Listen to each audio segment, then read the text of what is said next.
Good day po muli mga coach. Welcome ulit dito kay Trim. Another day, another lesson na naman. Yan po. Ito po yung ating continuation sa ating tinatalakay na 7 Fundamentals of Marksmanship. Ito po.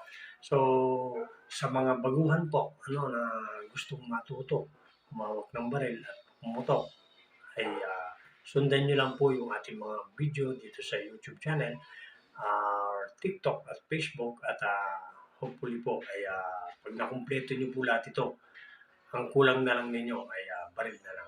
Yan po, sinisiguro po sa inyo at kahit paano may makukuha po kayo ditong technique na po. So, ang ating pong tatalakayin ay yung ating 7 Fundamentals of Marksmanship na katapos na po tayo dun sa number 1 sa ating mga nakaraang video, yung pong stance.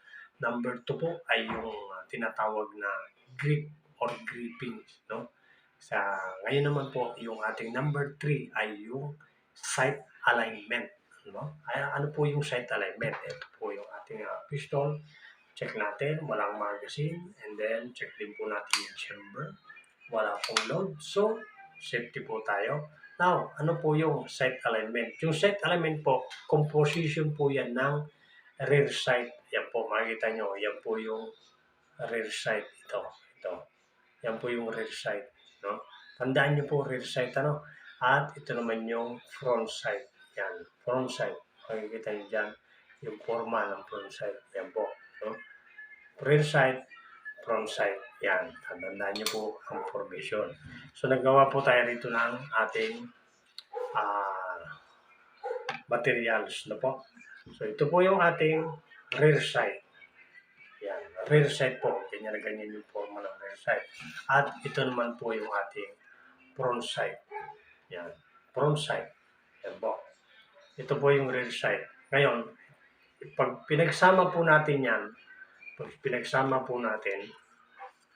yan po yung tinatawag na correct sight alignment. Yan po.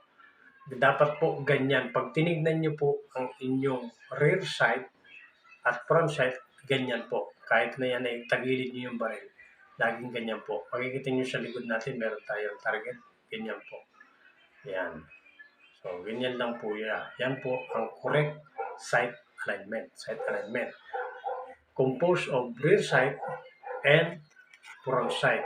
Kailangan po align sila lagi. Ganyan po ang tinatawag na sight alignment. Yan po. Tandaan niyo po, sight alignment. Maraming po salamat at magandang araw sa inyo lahat.